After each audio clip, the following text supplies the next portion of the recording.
What's up, everybody? Rob Ferretti here.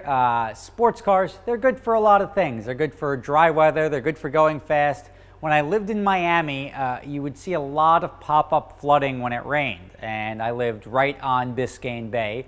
And the street that I was on always flooded out. Like, I don't know why. Ultimately, if you look it up, Miami, they claim it's going to be underwater. I'm sure there's enough money and so many billions of dollars pumped into Miami, they'll figure a way to prevent that from happening.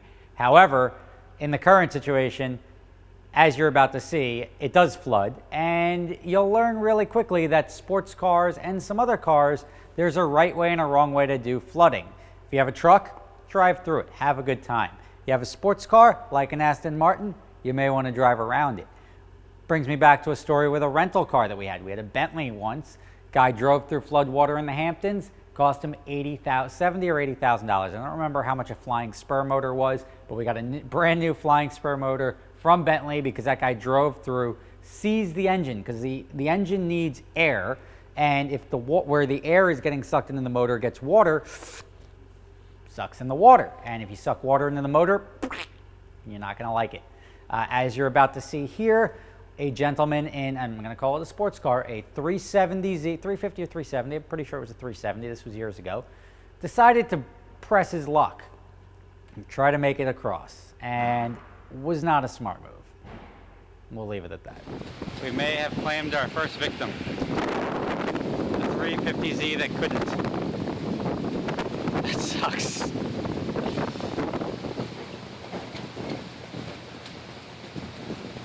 Yeah, and now the Mercedes would be wise to not try it. Okay, we're doing the curb thing.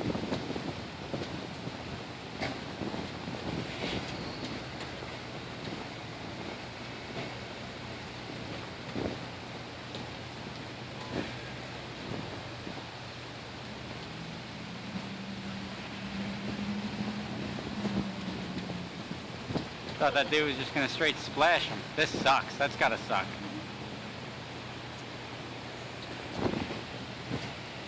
Mercedes says, no thanks.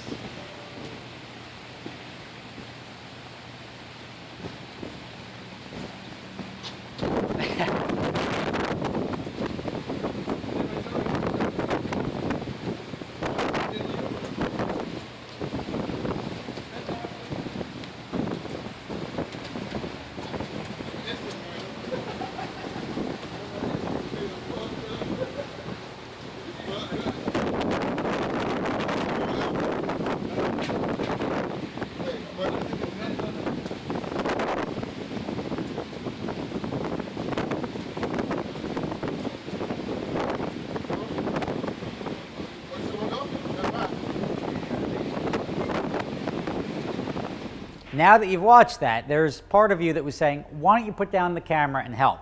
I'm always a proponent of putting down the camera and helping. But this was avoidable.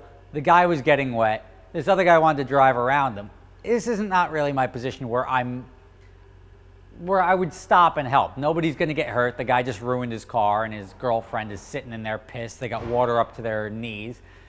Not something where I would get out and help. It was his stupidity. Shouldn't have done that. Should have turned around like the Aston Martin.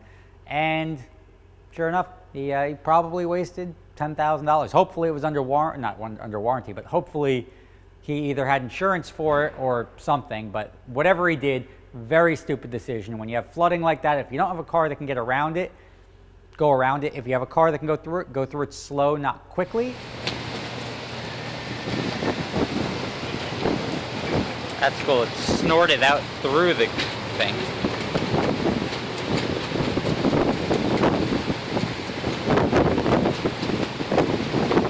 Probably the correct technique, which is to go slow.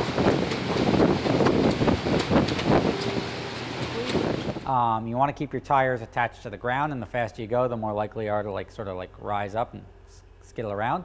But thank you for watching. When you see floodwaters, just drive around. I know there's traffic. I know there's other stuff that would make it shorter, but you run the risk of ruining your car, and stuff like that may not be covered under insurance. So be aware of that. Thank you for watching. Don't do what that guy did. Thanks for making it through the whole video. I appreciate it. If you like what you saw, like below, comment below. Those both help my videos go up in rankings, and that helps me out. So thank you for that. If you don't enjoy it, don't say anything. But since YouTube does its own like things in the end here, I have 20 seconds in which to do that. And that's gonna stop right now.